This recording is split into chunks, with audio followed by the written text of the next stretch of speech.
What's up, Mr. Law?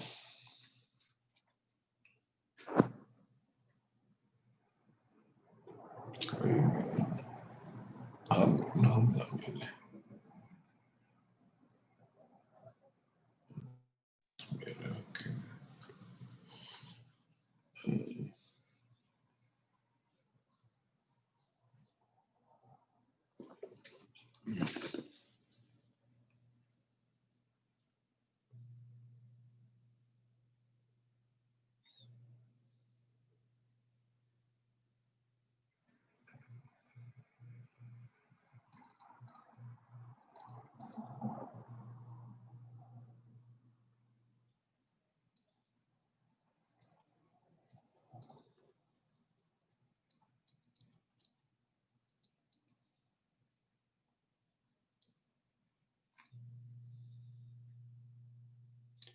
Hello, class. Y'all there?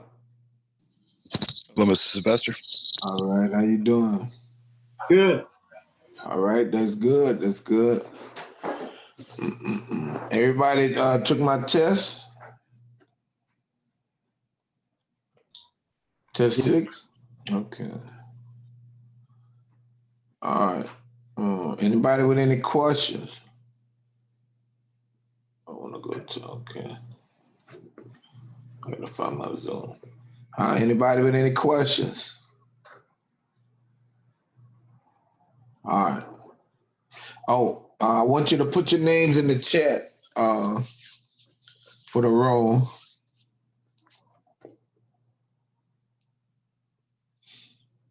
I guess I'll wait a little while longer for some of the other students. I saw on Canvas we had one more meeting left. Yeah, one more class period. When will our final be? Okay. All right. Yeah, because I was going to go over that. What it is on next week, I'm going to post the makeup for all the tests and all the quizzes. Okay, so next week I'll go from Sunday to Sunday. From the 22nd through the 29th, I'll post all of the tests and quizzes. Now, this is the thing. You've already had the 2 opportunities to take the test. Like, you take it once, take it again. What I'm going to do and what it allows me to do is add an extra attempt. So what happens is students who've not taken the test at all, they will have 3 attempts. You understand? Students who've taken it once will have the additional 2 attempts. And students who've already taken the 2 attempts will have that 1 attempt left. But that will be for all the quizzes and all the tests. And like I said, I do that so that hopefully, even if you took it and pretty much did a decent grade when we was going over it, as the semester progresses, a lot of those skills are reintroduced or reused, and so you get better at it.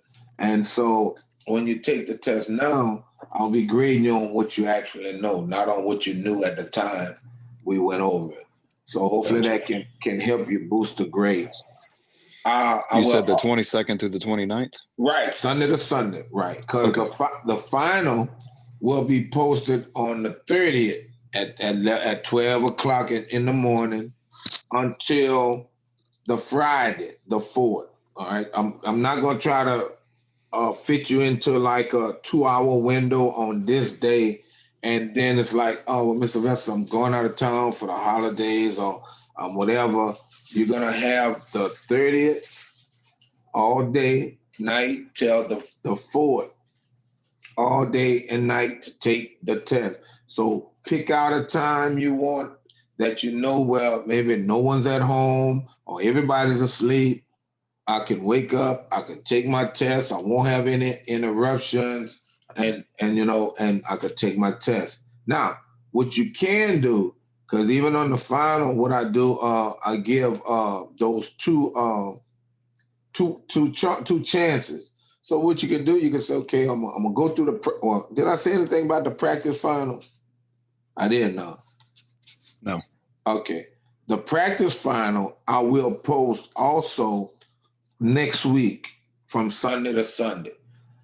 The practice final have a collection of those questions, test questions, but I'm gonna only give you like 18 at a time, or 15 at a time, where you can take it and it randomly select questions from each chapter.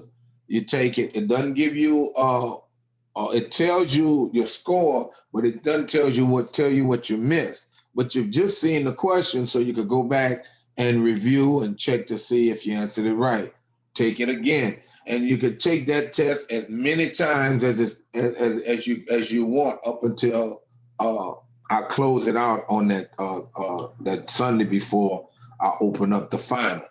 So that will be the practice final for you to kind of get a little more knowledge as to what is entailed and whatnot. So the practice final will also be the 22nd through the 29th. Now, the final, and like I said, what I was saying before, will be from the 30th through the 4th. Okay. Now, and like I say, what it is, you could take the final, like I say, it opened on the 30th. You could take it, and I'll give you two opportunities. You could take it on the 30th and say, oh, well, I did fairly well, but I'm going to go back. I'm going to go review my notes and whatnot. And then you might take it again on that Friday or that Thursday, where Thanksgiving is that Thursday. No, that's before. Or that Thursday or that Tuesday. So, you don't have to take it back to back. You can take it, review, and take it again. But as I said, though, the final, you will not get the exact same questions. You may get some that are the same, but it will randomly grab questions. And like I say, you'll have to answer. So don't take it like I'm taking it this one time and I'm going to get the exact same test. No. Everybody got that? Right? Yes, sir. Yes, sir. Okay, so that's the makeup, the practice test, and the final. Also, what I'm going to post is an assessment. Okay. Now, the assessment, I'm going to post from the 22nd through the 29th also. The assessment and the 29th, well, let's see. No, I'm going to post the assessment and make it due by Monday coming, the 23rd. The assessment is just for us to see how much of the course you attained. You know what I'm saying? We might ask questions about, and I'm just giving an example, files. Reading from input file. What does this statement mean? Well, I'm reading the input. I'm opening it for input, or I'm opening it for output. Declaring a variable or whatnot, stuff like that, just to see, how much of the course you attained, that you got out of it. It's nothing to hurt you. You understand? It's just an assessment that we're doing to see how much you knew, you got out the class. So I'll open that up and you take it. Now, I'm gonna give you this hint. Now you don't, like I say, don't. I say sometimes what I'll do with the assessment, because the assessment might be worth 25, 30 points or whatever. What I'll do, I'll say, okay, well, some people took the assessment. Well, some didn't. I'll take the assessment and make it a bonus. So whatever points you got on the assessment, I'll use it as bonus. But sometimes I do that. But I'm saying it's up to you to take it or not, and may be included in the bonus. And some people take the assessment and just put anything, and they okay, I did that, I'm finished with it, and they might make a 2 or 5. Well, you just get those 2 points or whatever points for whatever. So I would say try to do the assessment and do your best on the assessment, because it helps us to see where and what it is you attained out of the class. Okay, so that's the makeups, the practice, the assessment. What else? Anybody with any other questions? Any other questions? Questions? Hello? I had one quick question. Yes, sir. There was a question on the quiz. It was also on the test. I can't remember exactly how it goes, but it was one of the programming questions. I was just going to see if you could cover that right quick because I was a little confused by it. All right. Now, I think somebody said something saying that, can I pull up your test? Sure. It was on my quiz, quiz. Chapter 6 quiz. Okay. Somebody was saying that they got special, some funny characters. I don't remember having special characters. I was just confused by the question. Okay. What happens sometimes, and I don't know why it does it, but it throws in some HTML code in, like say if something's supposed to be bold or whatever, it'll put those codes in there rather than make it bold or whatnot. Let me go back. I don't want to do this. Go back here. Did I share my screen yet? I didn't share. Did I share? Yes. It's shared? Okay. Yeah, I can see what you're looking at. All right. I'm gonna go to gray. And it was a quiz. Yeah, Chapter 6 quiz. I want to say it was question 2. Okay, let's see. Chapter. Oh, here we go. Chapter. And your name, Mr. Law? That's Mr. Law? Yes, sir. Okay, Mr. Law. All right, we go here. If you want to look at it at the end, that's fine. All right, no problem. It's just that I gotta move these screens out the way. All right, so here we are. Number 1 or number 2? You got number 2 right. Oh, number 1. I'm sorry. All right. So number 1, it said, given the following function definition, you got void calc. So calc is the what? The natural name. You got int A, and then you got int B. Now both A and B are what? Well, what the first one you're passing by what? By the value, right? Yeah. And the next one you're passing by what? By reference. Gotcha. Remember, was that you sent the program and said? Yeah, that was me. I had a question on it. I don't understand why it works. It doesn't work unless I put the ampersand. That was you? Yeah, that was me. I had it working. I just couldn't understand why it was working and if it was correct or not. Did you get my response? I think I responded last night. All right. Yes, so now what happens here is it's asking us, okay, it's telling us in this program, A is being passed, okay, B by reference is being passed. So int C, right? So it says C is equal to A plus 2. But let's see, what is asking for? Because what is A? What would be the output of the following fragment? Oh, okay, given X is, let's see. What would be the following code fragment that involves calc int X equal 1 at the bottom here? Okay, X equal 1.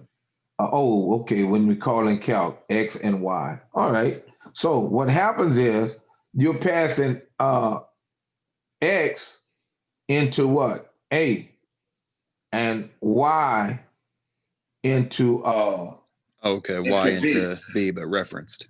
Right, correct. Okay. So A will not, when you come back here and print out X, it's going to print out what? 1. Right, because we passed it by value, right? Gotcha. So that'll never change. And see, that's how I answered your question last night, remember? And B, anything, being that we passing it by reference, anything we do to B here, when we return here, Y is changed. You understand? Yeah, I got you now. Okay, so you got it? Yeah, I got it. I was just confused on the right. And it was 163, I believe, was the correct answer. Okay, and see that ampersand, it kind of throws you like, well, I'm doing the exact same thing, but just putting the ampersand make it different. It's almost like, how would I say it? And I try to use like physical home addresses. If somebody just give you something, how would I say it? How would I use it? If somebody just gives you a value, or say the number of trees that's planted in someone's home, in someone's yard at that household, they just gonna give you a number, right? And it might not work. But then if you go to that address, then you actually see how many trees are being planted, correct? And then whatever's done at that time, you can what? Actually see what's being done, correct? And whatever's done, you can attain that. And when you return with what? With what you've seen and what was done. If you kind of understand that by reference, because you can refer to what's happening. When you just pass by the value, it's just the value and nothing else. But when you pass by reference, you pass in that address, and whatever happens at that address, on that level will take place anywhere that value was used when you return to that call function. All right. Okay. So that's the reason for that. All right. Any other questions? Any other questions? All right. So today, if there's no questions, we're gonna look at arrays. All right. Because what's gonna happen most times in 194, that's where we start with arrays. All right. And arrays is good to know, like I say, but eventually you're going to evolve from arrays to looking at structures and classes and even vectors, etc. All right. So let's look at what it says about arrays. All right. So arrays hold multiple values. All right. Period, point, but of the same data type. You got to, and that's a key point. An array allows you to store and work with multiple values of the same data type. All right, and what I'll do, I'll kind of go through this, then I'll show you a program, I'll write a program or whatever and show you. All right, and an array works just like a variable. All right. That can store a group of values, okay, all of the same data type. The values are stored together in consecutive, and this is important, and it's important because when you go to 194 and they start talking about pointers, you'll understand why it's so important. All right, they're stored in consecutive memory locations. All right, and it's based upon the data type. Remember, a data type of int is stored in 4 bytes. All right. So if I have an array of 6, like they're showing, the first element has 4 bytes, the next one has 4 bytes, the next one has 4 bytes. So an array of 6 that's int would have how many bytes? What would be the byte size that's needed to allocate an array of int that has 6 elements? Anybody? The byte size of int is what? It's 4. How many elements? 6. So 6 times 4, you would need a consecutive memory location of at least 24 bytes to be able to store or allocate the array so that you can store the 6 elements or the 6 different numbers, int values. All right. So it says the name of the array here is days. All right. But see, when you see these these square brackets signify the size. All right. Or whatever value is in here, that signifies the size of the array. All right. So the number inside the brackets, all right, of the array, is the array's size declarator. Okay. It indicates the number of elements, okay, or values the array can hold. The days array can store 6 elements, each one of int, all right? But now, this is the thing. When you're looking at this array, and this is just a picture of it, drawn up, you got 1, 2, 3, 4, 5, 6, all right? So the array name is days. I can put 6 different integer values in this array. Now, when I put these values in the array, I need to have a way to access those values, okay? The way I access the values is by using a subscript. So what happens once I allocate the array to be of size 6, the valid array subscripts is 0 through 6 minus 1, all right? Because if I start at 0, I have to end at 5. Because what? 0, 1, 2, 3, 4, 5 is 6, all right? And if you try to start at 1, the elements of 1, you exclude the first one. Remember we talked about how the computer starts at 0, the count at 0. As humans, we start at 1. All right, so let's go to our Visual Studio. Come on, what's going on here? What's going on here?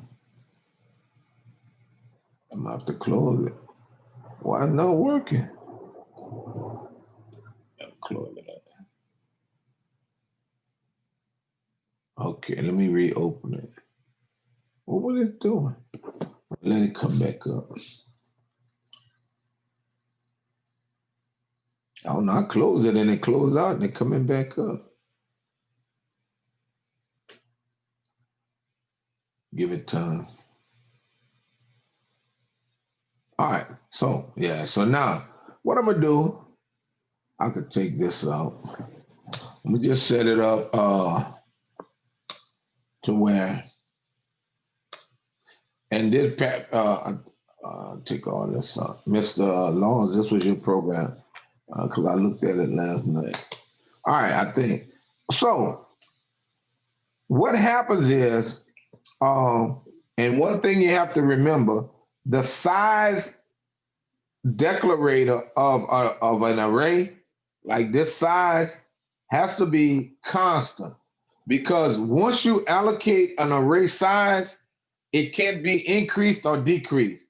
So the value you put here must be a constant, all right? Now, I could put a variable here, but that variable must be constant. I could put a number here, but we know numbers are constant because 5 what? Is always 5. 6 is always 6. But if I put a variable, I have to make sure that variable is a constant variable so that it can't be changed and my program go all out of whack.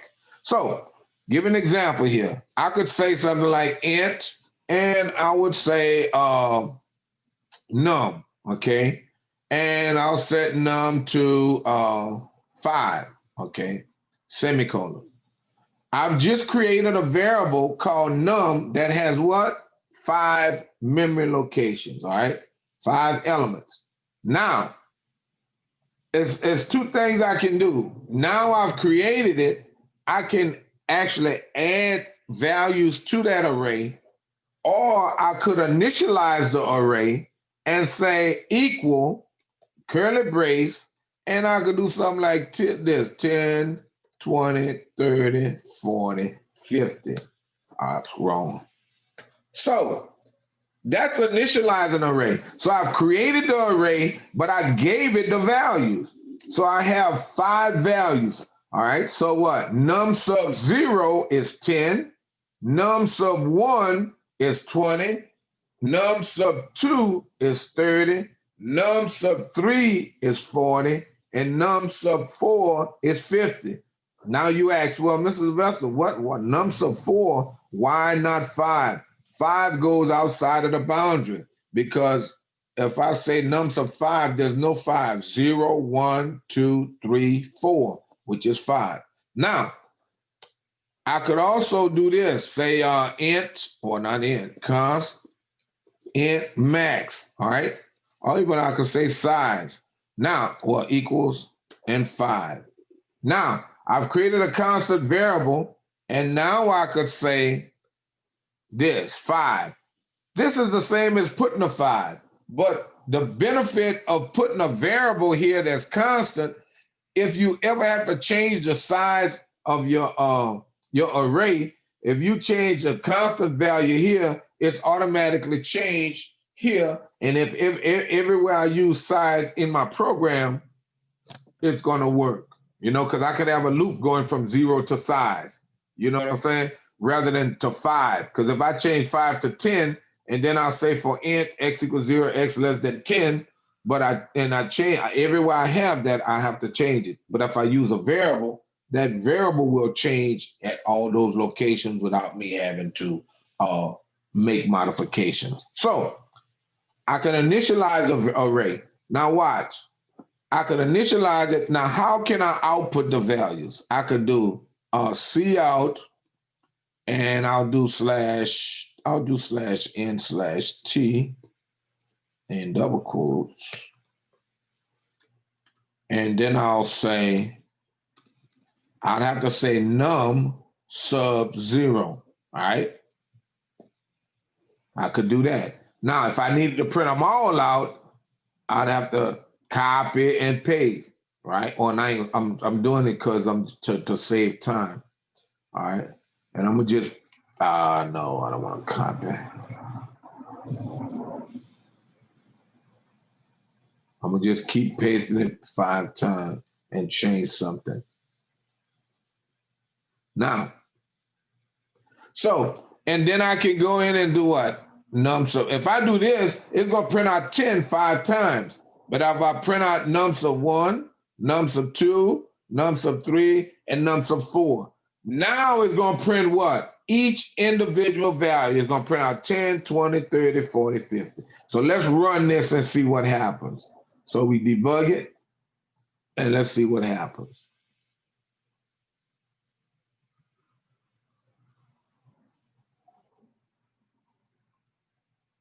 Still. All right, so see here what we got? We got num, well, let me move this over. You got num sub 0, which is what? 10. Num sub 1, which is 20. Num sub 2, which is 30. Num sub 3, which is 40. Num sub 4, which is 50. So what? Now we can start writing programs to where we can have information stored and then come back later and do some calculations. Because prior to this, whenever we received a value, we had to do some kind of a calculation on it and then read the next one, and it would overwrite that value. Now we have our value stored in different elements, all right? So now if I do this, if I put 0, 0, 0, 0, what would output, class? What would the output be? I just said that previously. What would the output be? Anybody? 10. 10. Huh? It'll be what? What would the output be?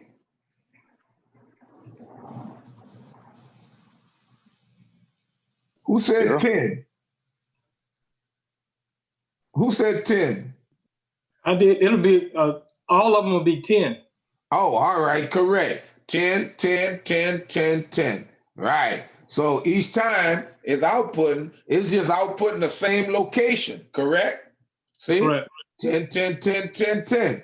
And the same thing if I put 4, it'll print just that same location. Now, all right, now that'll just print what? 50, 50, 50, 50, 50, right? See? Now, one of the beauties of arrays is the subscript. This subscript don't have to be a constant value. It can be a variable. So now, what can I do? We know how to use loops, right? So if I do something like this, for int x equals, if I could type 0, x less than size x plus plus, all right? And I don't have to put curly braces, but I'll put them just in case. Put the curly brace. And now, let me ask you something. If I run this program, what's going to happen?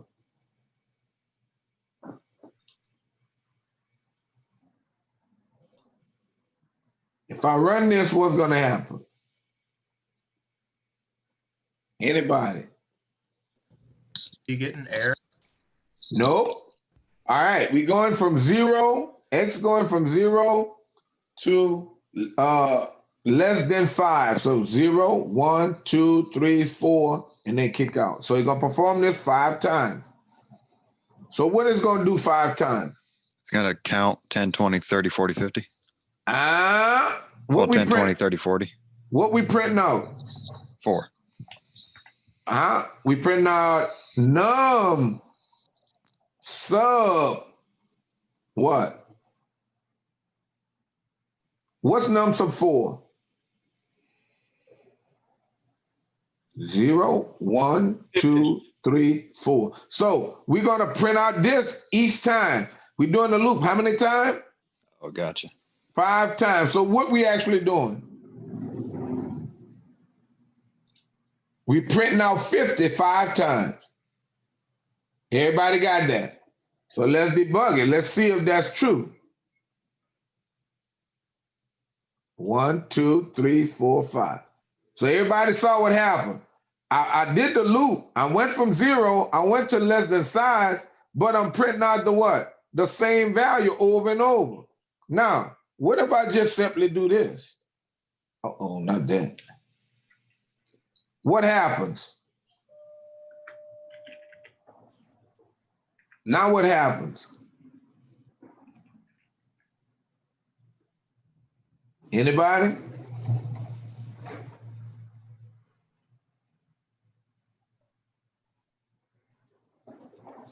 Look at your loop. Tell me what's going on. It goes through the array until x equals 5. Yeah, right. So now what is going to print out? It'll print out each step of the array. Correct. When it start at 0, see out num sub 0. Oh, it's going to print out 10. Increment by 1. Is it less than 5? Yes. It's going to be 2. 1. Print out num sub 1, which is 20. Go back. Increment by 1. Is it less than 5? Yes. Then it's 2. All right. Going to print out num sub 2. And on till it gets to 5. Is 5 less than 5? No, it kicks out. So let's run it and see. See? 10, 20, 30, 40, 50. So you see what happened? Now I can have an array of whatever size, and I can go from 0, which is the starting point, to the max, and perform whatever I need to perform when I need to do it. All right? And I can capture any one of the array elements that I need to by using the num sub whatever. All right? Or the subscript. All right? Everybody understand that? Hello? Hello? Yes, sir. All right. So that's arrays. That's how you access them. And this is how you can actually initialize an array. All right. You initialize it this way. But you don't have to initialize an array. But one thing is true about arrays. If I say I didn't know, or I didn't have a value for the third element, I cannot leave it blank. I have to put a 0 there or something. I have to put a value. And because anyone that I leave blank, everything beyond that has to be blank. So I have an array size of 5, but now I only have what? 3 elements. Everybody see that? By default, the remaining should be 0. Let's run it and test it. Because my array size is still 50, but see, everything after that will be 0. All right? Everybody understand that? Because it will allocate the space for int, but then the elements that are values that I have is only those 3. All right? Now, so let's go back to any questions. Any questions? Okay, this is in our notes. So here it's just showing you how you can declare arrays. You can declare arrays of any data type. Float, temperature, 100. That means you got 100 elements of temperature that can be of the data type float. All right, Temperature would be the name of the array. And you have 100 different temperatures can be put into that particular variable. Name a string name 10. Now, if you're really looking at this, this can be almost like a two-dimensional somewhat, but because a string is an array, but then now we have an array of strings where you can add the name. So in here, you can have 10 names, all right? Names can have 10 different values or names within it. Long, which is int, all right? So you have units, 50. So a long int of 50 for units where you can have 50 different elements in it. Then you have a double and the variable name is sizes and the array name is sizes, and you can have 1,200 different elements in that particular array. All right. So we kind of talked about the memory requirements. The amount of memory used by an array depends on the data type. And remember, we kind of looked at sizes of data types early on in the semester. Int is 4. Float is 4. Double is 8. Char is 1. Short is 2.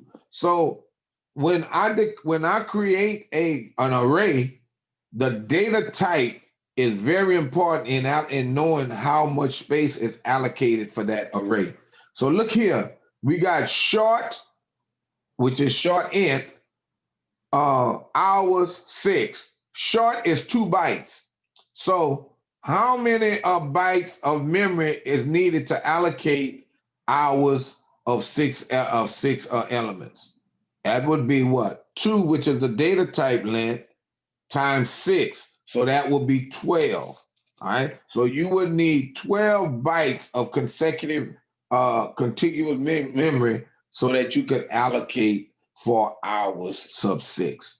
All right, of short data type. And so look here, it's showing you the first element, 1 byte, 2 bytes. Okay, that's the end of it. Second one, 1 byte, 2 bytes. 1 byte, 2 bytes. 1 byte, 2 bytes. 1 byte, 2 bytes. 1 byte, 2 bytes. So what? 2, 4, 6, 8, 10, 12.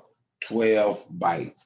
So that's just a picture showing you to make you understand how it works. If this was int, hours 6, that would be 4 times 6, which would be 24 bytes needed. All right. So looking at this is just showing you a char data type is 1 byte per element. So here you got 25. So 25 times 1, you will need 25 bytes of consecutive memory space. Short is 2. Rings 100. 2 times 100. 200 bytes. Int is 4. Miles 84. 84 times 4, it says 336. I didn't calculate. All right. Then float temp 12. Float is 4 also. 12 times 4, which is the 48. Then we got double distance. Double is 8. 8 times 1,000. 1,000 times 8. Well, yeah. Is the 8,000 bytes. So see how now, like I say, you as a programmer, you're writing code that's very, very small. But as you grow and as you start working with companies or whatever and creating software, you're gonna want to know the range of values that you're gonna be using for a variable so that you can what? You can crunch down the number of bytes needed for to create a program. So what? Because the smaller the program, the faster it runs, or the less amount of resources is needed to run.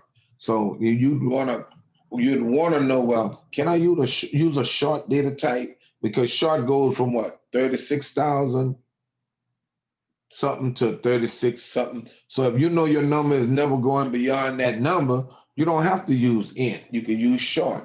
And now you're taking up only 2 bytes at a time of memory space. All right. But any questions?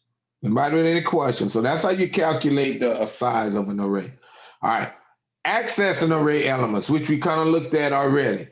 Individual elements of an array are assigned unique subscripts. These subscripts are used to access the elements, okay? Even though the entire array has only one name, the elements may be accessed and used by individual variables. Now, I'll say this, and like I said, I'm kind of going ahead. Numeric arrays of double, int, float cannot be accessed by just the array name. Char arrays can be accessed by just the name. All right, give me an example. Let's look at a program. So we know how this works. But if I do something like this, if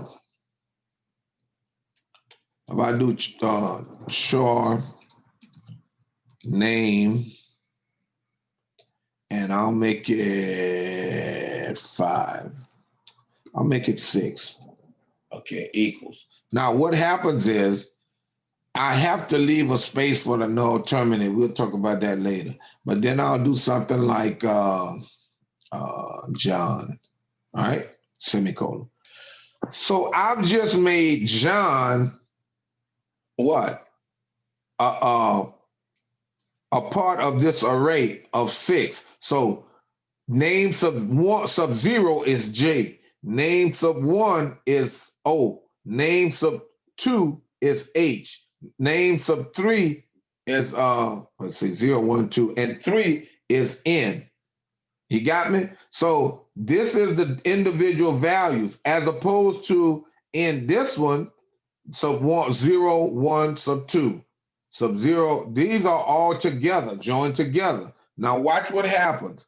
I can say down here, I could say and see out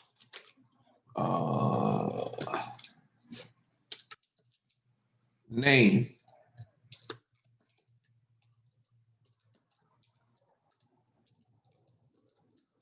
Okay, so when I do see out name, what the computer gonna say is, okay, this is a char array.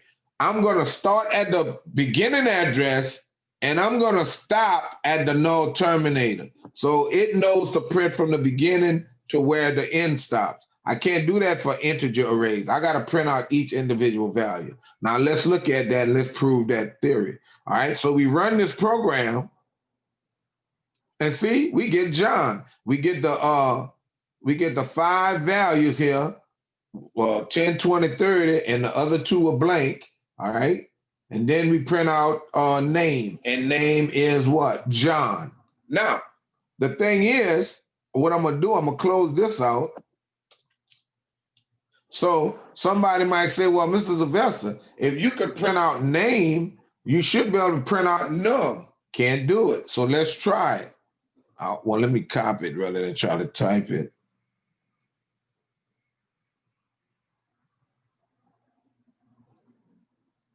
All right. So now I'm going to try to print out num. All right. Now, I'm going to tell you what's going to happen. See, I didn't get an error, but, and this goes to 194. The name of an array by itself is the actual address of the array. So when I do this, if it's int or whatever, this is a name, so I mean char, so it's gonna print the value. But here, this is the address. So it's gonna give me some hexadecimal number. So watch when I run it. See what happened? I got my numbers here, all right? 0 to 10, 20, 30, 0, 0, John. But when I printed out num, this is a hexadecimal number of the starting address of my array. Because it can't print out the whole array just printing out the numbers. It can't do that. I have to do it like this. The number and the sub, or what the name of the array subscript, name of the array subscript, name of the array subscript. All right. Now, like you said, like we did before, I could print out num sub 2. It knows that num sub 2 is 30, but I cannot print out the entire array by just printing out the name. It can't be done. All right. So if we look at this, see, It printed out the 5, printed out John, and then printed out num sub 2, which is 30. Okay? So that's something important to remember. Okay. Now, watch this though. If I print out name sub, I'll say 2. If I print out name sub 2, class, what's going to print out? Anybody? If I print out name sub 2, I'm not printing out name anymore. I'm just name sub 2. What's going to print out? H. H. Only the H. That's right. Because what? It's an array 0, 1, 2, which is the H. Right. So it should, it's down here. So see here, it printed out the 3 numbers, 0, 0 for the other 2, and look, H. Because I told it what? To print out that subscript. If I take that subscript off, take all of this off, then it's going to print the entire value. Everybody see that? All right, everybody understand it? Now, so let's go back into the program. So it tells us about subscripts. Even though the entire array has only one name, the elements may be accessed and used as individual variables. All right. This is possible because each element is assigned a number known as a subscript. A subscript is used as an index to point to a specific element within the array. All right. The first element is assigned the subscript 0. You got to remember that, class. We can't start at 1. If we start at 1, we're missing out on the first value. All right. It starts at 0. The second element is assigned 1, and then it moves on after that. The 6 elements in the array hour would have the subscripts 0 through 5, because what I said, 0, 1, 2, 3, 4, 5 is 6. All right. You got to remember that. Subscript numbering in C++ always starts at 0. Got to remember that. The subscript of the last element of the array is 1 less than the total number of the elements of the array. Because remember I said something about, like say, where is that? Here. Like this is the size declarator. The number of the subscript is 1 less than the size declarator. So the largest subscript here would be 6 minus 1, which would be 5. And 0, 1, 2, 3, 4, and 5 here. All right. So you got to remember that. Those are some little things, but it's key because you could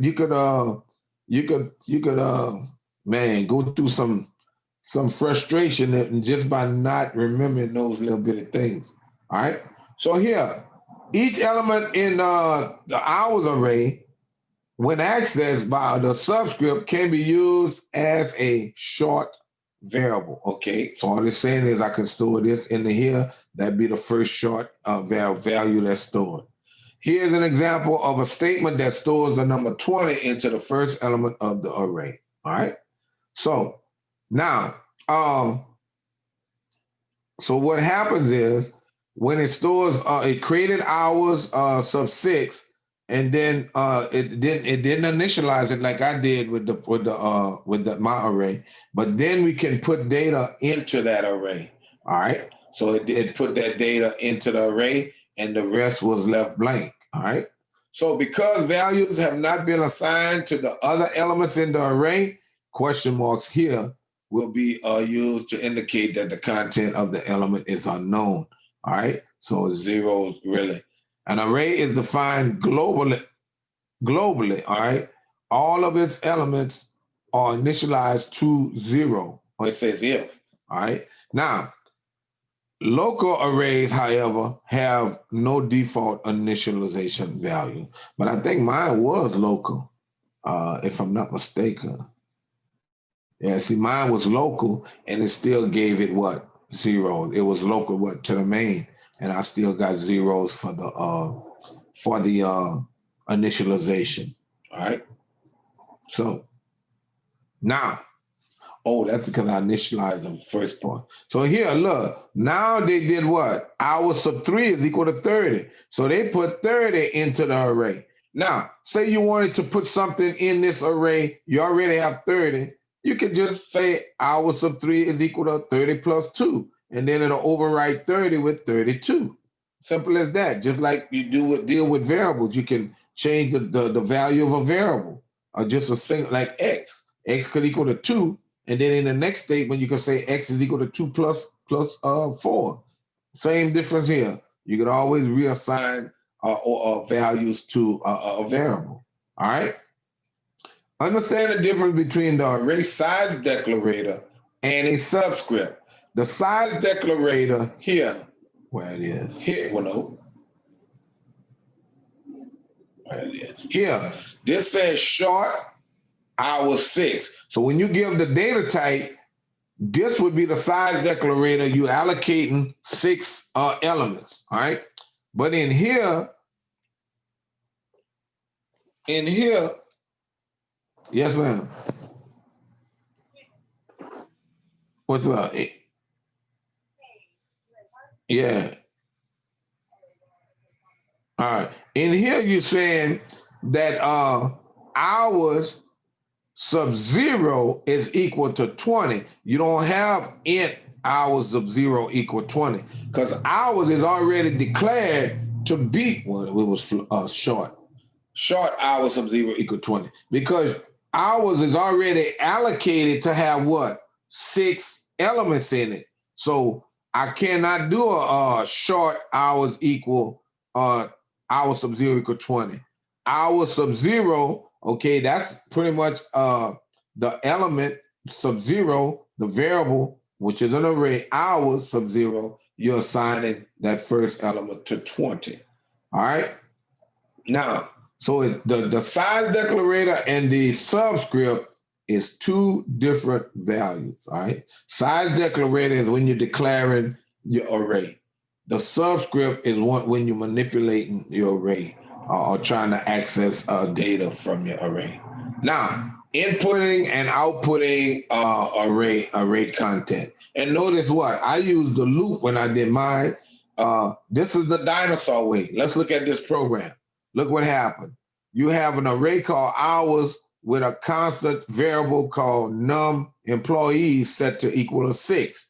So this array has 6 array positions. So this is a dinosaur way of doing it. It says, please enter hours by employee number. By work by 6 employees. So it did a CN, you put the hours sub 0, then CN hours sub 1, CN hours sub 2, CN hours sub 3, CN hours sub 4, CN hours sub 5. So like I say, what if you had 1,000 employees you want to input? Then you would have to have 1,000 CNs, correct? But this is just kind of showing you actually what's being done. We'll see how to modify it later. But then to output it, I can output cout hours sub 0, cout hours sub 1, cout hours sub 2, cout hours sub 3, cout hours sub 4, cout hours sub 5. But again, this is the dinosaur way of doing it, because if I had 1,000 of elements to output, then I'd have to have 1,000 couts, which would be kind of hectic. So now, in order to do that, look what they did. They did the size, whatever. Then what? For int x equals 0, x less than the size, array size, count plus plus. Well, I said x. For count equals 0, count less than array size, count plus plus. Num sub count equal 99. So this is 5. So each time it goes through this loop, it's going to put 99 into each individual array element, right? Now, so if I change this 5 to like 2,000, only thing going to happen here is going to put each one of those 2,000 elements now going to equal to 99, because I'm going to go from 0 to less than 2,000. And it's going to put from number sub 0 to number sub 1,999. it's going to have the value 99. All right. So you see how that works and how easy it is when you use your size declarator is a constant variable, and then you use the for loop and store it in using a subscript that's a variable. All right. So it just makes it that much easier to do. Right. And this is just showing you how it actually works. Count starts at 0, start at the first element, our number sub 0, and it's going to end at size -1 because you're doing less than size, which is 4. Right. So 0 through 4. All right. But look what they did here. Now they did what? They created a for loop to input the data.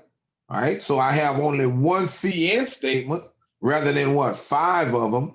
And then here to output the data, I have one for loop, or I have a for loop and one cout statement that will iterate and output all of the values. Same difference, but what? I don't have what? All of those cout,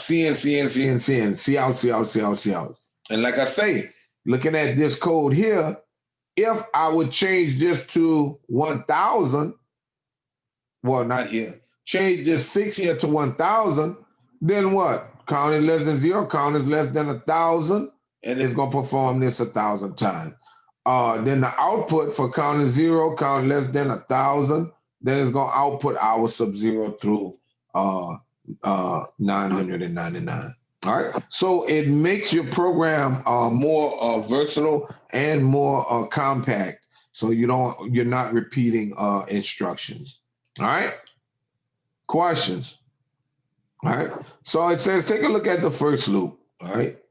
And it says that it prompts the user each time within that loop. So you don't have to have multiple couts in an hour's work. You got one, and then you don't have multiple CNs to input the value. So you just reduced all of your code, by that much. And even for the output is the same way. For end count, the data is in the array now, and now all you want to do is display it. So what? Cout, no, you can't do this. Not count equal 1. If I do count equal to 1, count less than or equal to num employees, I'm going to be outside the boundaries of my array. Give an example outside of the boundaries. Let's see what that is. All right. So, not here. We know that our array size, I'll delete this one out. Take this one out.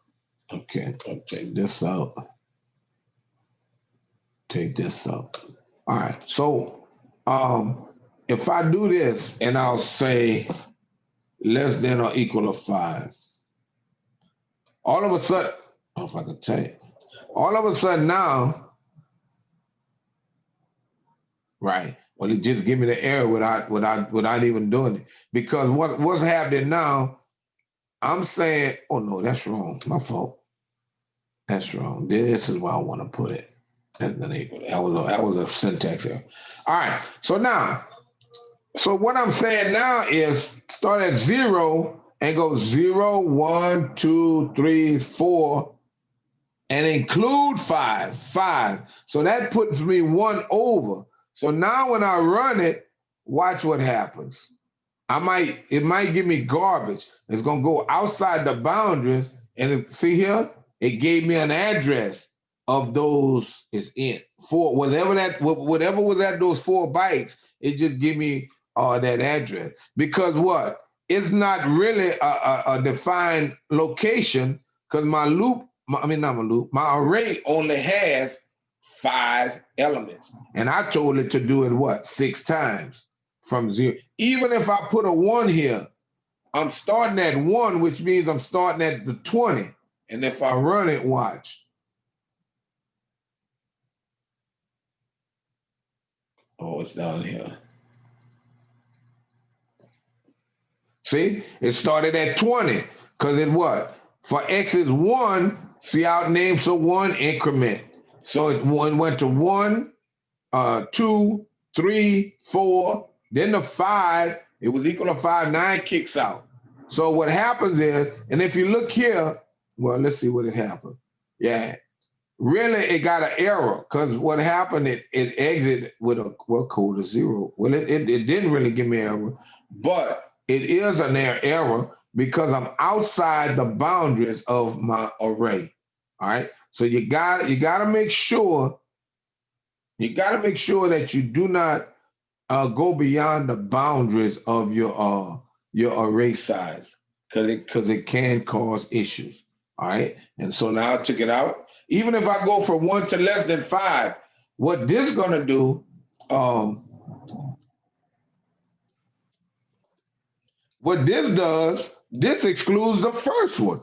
I'm gonna start at 1 rather than 0. So now it's gonna start at 20 and end at 50.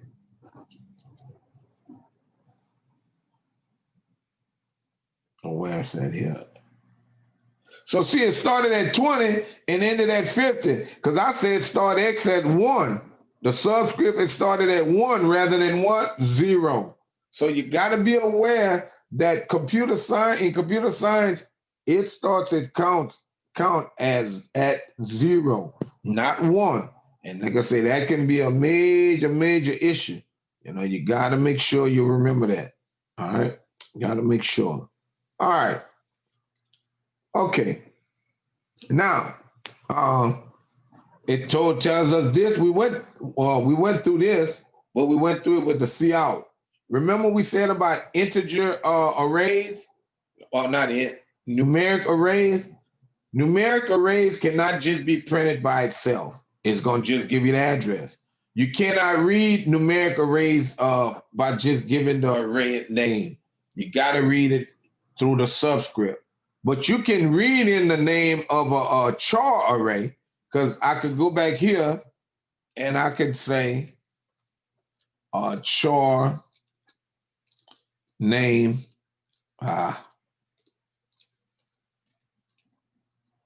And I'll just make it 10. All right. So now I made name 10. Now what I could do, I could say cout, if I could type.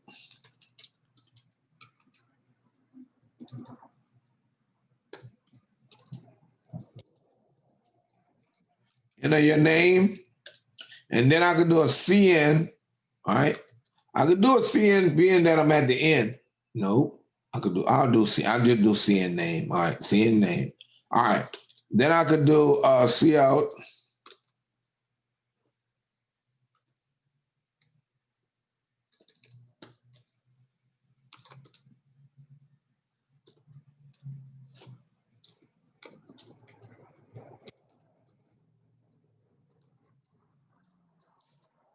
All right. So I'll do it like this. Stream. All right.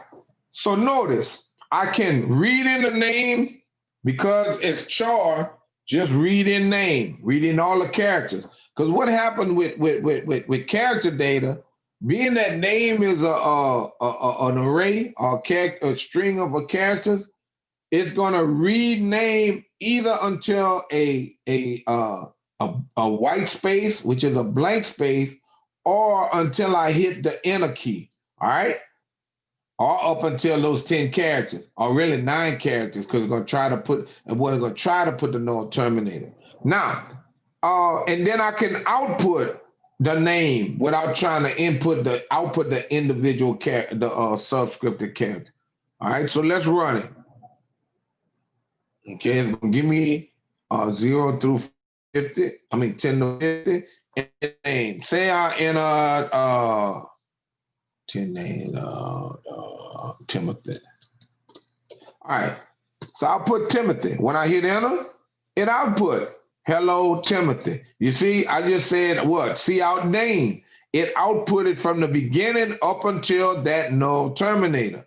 Now, if I have an array of characters, and I'll do this, I'll run it again, and I told you it's going to only read up until that white space, and I'll put John Doe. All right. All of a sudden, what you think is going to output, class? What will it output? Hello, what? Anybody? John. Right. Hello, John. You got me? Now, in order for me to read all of it, what I need to do? What I need to do here? I think it's cn.get line. If I could type. Is that right? Chill. All right. So now when I read it, it's gonna read those 9 characters, and that 10 one is gonna put the null terminator automatically. Whether I type in a namespace, a name, or whether I go beyond the 10. It's gonna say, I'm gonna disregard everything beyond the 10, and I'm gonna throw that null terminator in there. So I'm gonna just use those 10 characters. So let's run it. So I'm gonna run it, and I'm gonna put John Doe in it again. And what it should output this time? Hello, what? John Doe. Correct. See? Hello, John Doe. And these little inconsistencies, you need to understand them. You need to know it, because that's what's gonna be driving what you do once you go to this next level, this next course. And those little things can cause, like I said, can cause havoc. I'm trying to do this, I'm trying to do that, and somebody say, oh, you know you're supposed to do X, Y, Z if you're doing this. And if you're doing this, you got to do it this way because the white space is whatever in order to read it. So you got to know those little things so you can overcome those nights of pulling your hair out and it's just one little thing causing an issue. So now watch if I run it again. All right. And this time, let me see, ALEXAND.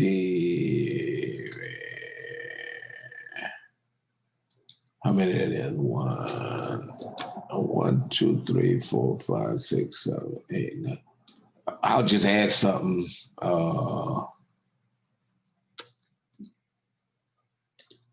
Whatever. All right. So what? 1, 2, 3, 4, 5, 6, 7, 8, 9, 10. All right. So what it's going to do is going to stop at the A, right? The other part is going to exclude. You see what I'm saying? So I forced it in here with this name and take only 10 characters. Stop, put the null terminator, and do whatever. The rest is hanging in the buffer, because if I was to try to read in a number right after this, it would not allow me to. It'll take that HALBA and try to put that into that next input stream, and then it'll skip it, and then I won't be able to input it. So I'd have to use a cn.ignore to clear that buffer for it to continue. All right. So that's how arrays work. All right. And like I say, a char array can be read in at once and it can be outputted at once. All right. But numeric arrays, whether it's double, whether it's a float or int, you have to access each individual element. All right. You have to input, if you input them, each individual element. All right. So you got to remember that. Now, back to here. All right. Data read into an array. All right. So what happens is, in a sense, we didn't. Did we read into it? No, we didn't read it. No. But what they did, they read from an input file. So let us do that. So let us take this program, and it's getting close to that time though. But let's say we have an input file. Let me see if I got. Well, man, I know I'm gonna mess up. I'm gonna create another one because I want to keep those. So I'll create another input file, and I'll do source file. Add new item, and I would say utility text file. I'll say numbers. I'll call it numbers.txt. I'll just say txt. And I'll say add. All right. So I'm going to put some numbers in here, whatever.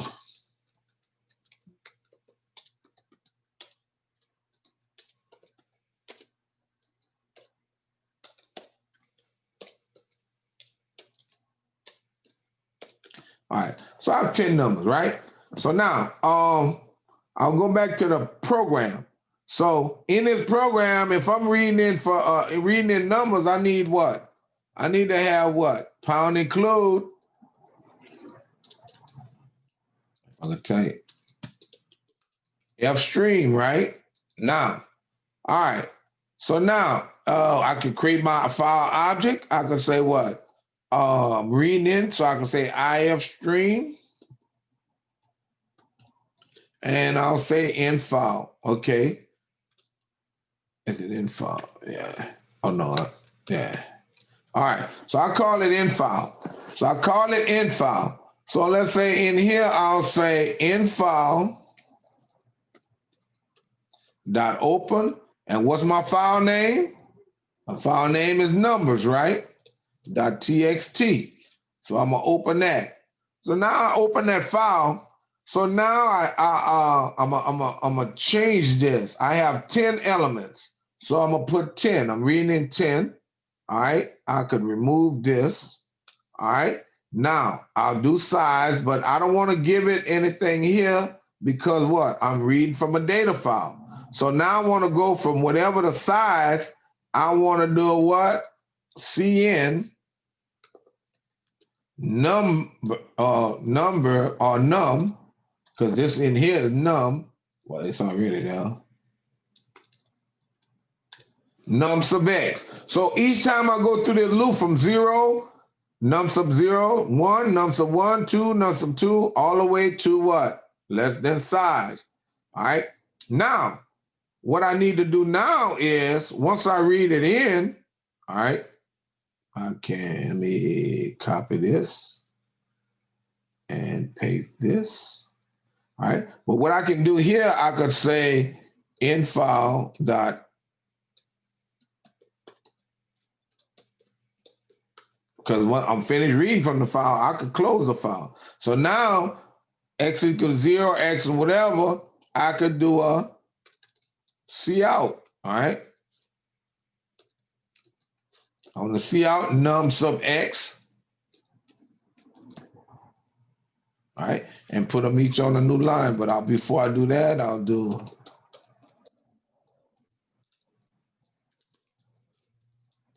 All right. So before I do this, I'm going to do a /t. Or /t. All right. So now, so what happens? I'm gonna read from the file. Well, I'm gonna open the file. I'm gonna read the data from the file. That's wrong. Y'all got me doing this in file. So I'm doing in file. All right.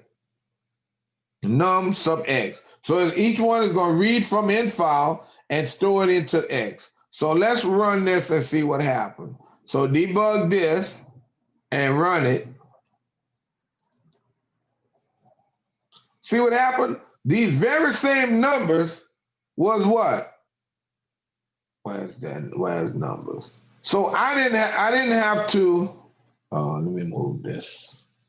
Me and the mother screen. All right. So what?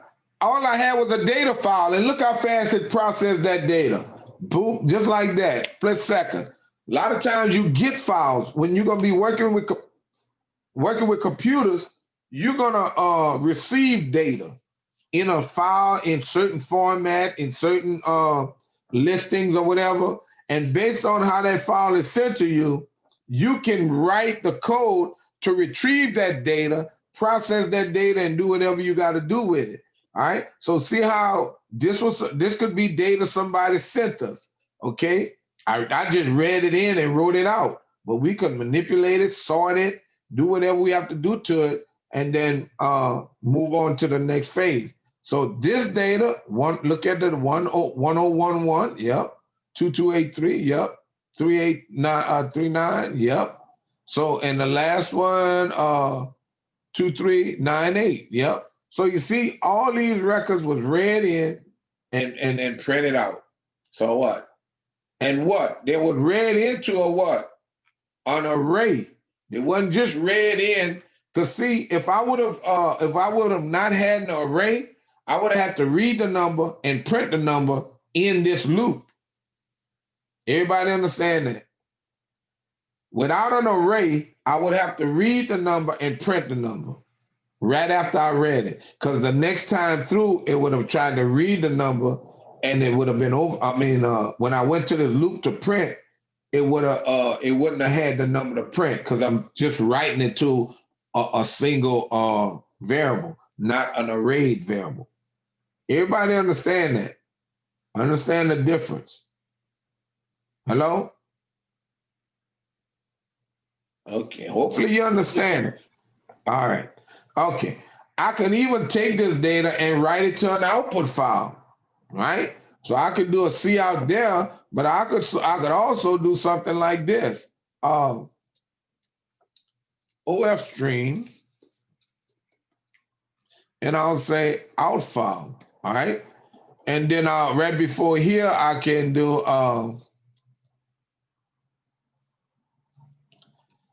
something like out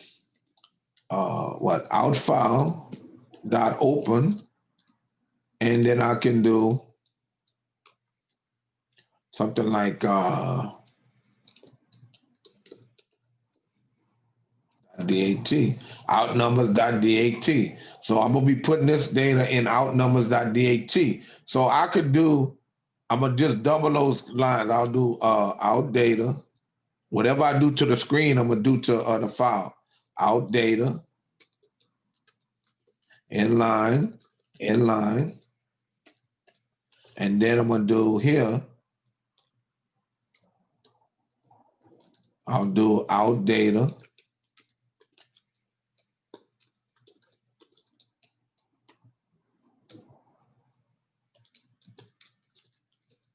all right? So, what did I call? Oh, out file, my fault. It's out file. Y'all got, okay, it's out file.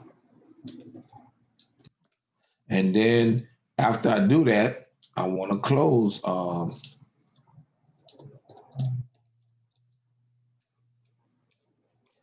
think that's right. I can't see it yet. Okay. All right. So here. So now, what am I doing? I'm reading from an input file, closing the input file. Then I'm writing the information to the screen, writing it to the file. Well, I'm opening up an output file, writing the information to the screen, writing it to the output file. Then I'm writing out the number to the screen to the output file, to the screen to the output file, to the screen to the output file 10 times. Then I'm closing my out file. So let's run this and see what happens. All right. Debug it. Read from the input file. All right. I wrote this data here, but then I need to, let me see. I need to go here. I need to try to find, I'll find it for y'all. Go here and go here and go user, David, repo. Is it repo? What it is? What is the name of that file? Oh, source, repo, fresh. Is it homework? What is the name? Yeah, homework. And if I go to homework again, look, you'll see that file. Look, outnumbers.dat. See here, when I double click on it, I'm gonna open it up in Notepad. And look, same exact data. It skipped 2 lines and gave the numbers. So that's the exact same data I wrote to the output, I wrote to this data file. All right? Everybody see that? Everybody see that? Anybody with any questions? Questions? Hello? Questions? All right. Let me look here. So, all right, I wanted to go back here. All right. So at this point, okay, you did all the programs. I wanna give you an extra program. I wanna give you a program. Let's do the file. Okay, write a C++ program that will read in 10 values from a data file while reading in the reading from the data file, sum the even values read from the data file. Once numbers are read, print the sum of the even values. Okay, must complete programs. No. I don't want that. I need to take that out. This is gonna be a bonus program class I want you to do. All right, let's see. Make sure you submit the header file. Create your own data file. All right.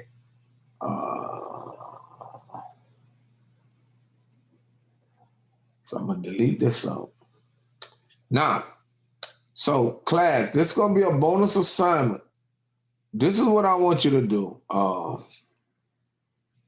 Let's see, program that will read 10 integer values into an integer array, all right? And into an integer array. Okay, now.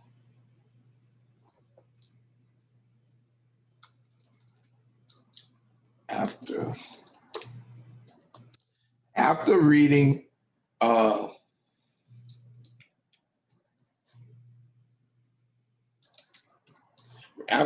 data from the array, sum the even values read from the data file. Okay, once the numbers are read, okay, right. Okay, then I don't say once the numbers are read.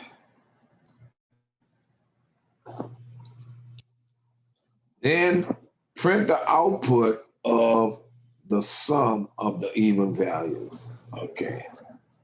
Well, I'm gonna say print out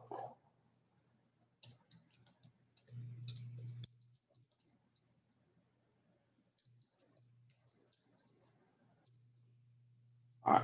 So everybody got this. You're gonna read the data into an array. Once you read the data into an array, then you're gonna sum up the even values. Okay, that's another loop. All right. Then you're gonna write another loop that will print out the even values and then print out the sum. Well, really, you could do that in the same function, but I mean the same thing. But if you want to, you can do it that way. You can actually, after you done read everything in this next loop, if you found something that'll be even, print it out, tally. Found even, print out, tally. Found even, print out, tally. Or you could do the tally in a loop and then come back and print out the even and then print out your total of the tally. So either way, I'll accept that. But you're going to read the data from a data file into an array. Then you're going to process the array by calculating the tally and printing out the values and the total. All right?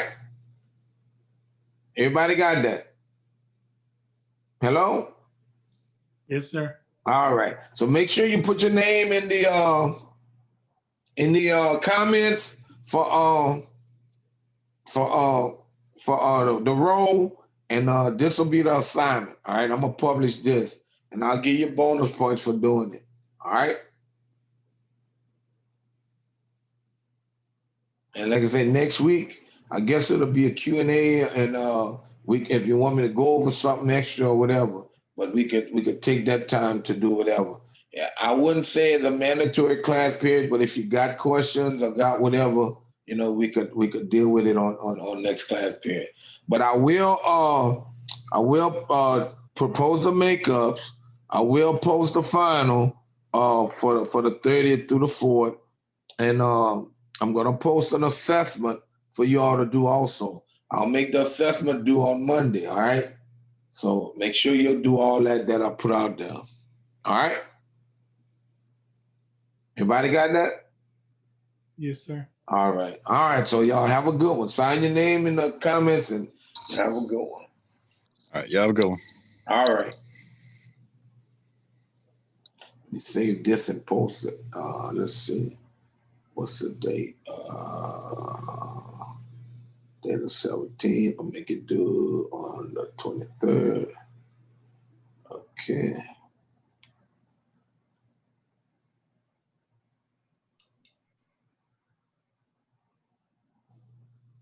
All right, so the bonus is published. It won't hurt you, even though I got it on the assignments. I'm gonna go back and change. Well, I got it for 0 points, so I'll grade it and put the points in once I grade it. But I think I got submission. Yes, I got the submission.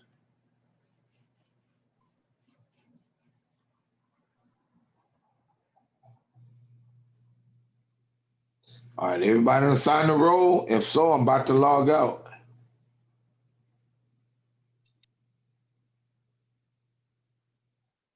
All right, everybody got it? Dotson, Connor, y'all straight? Yes, sir. Have a nice day. All right, y'all too. Bye-bye.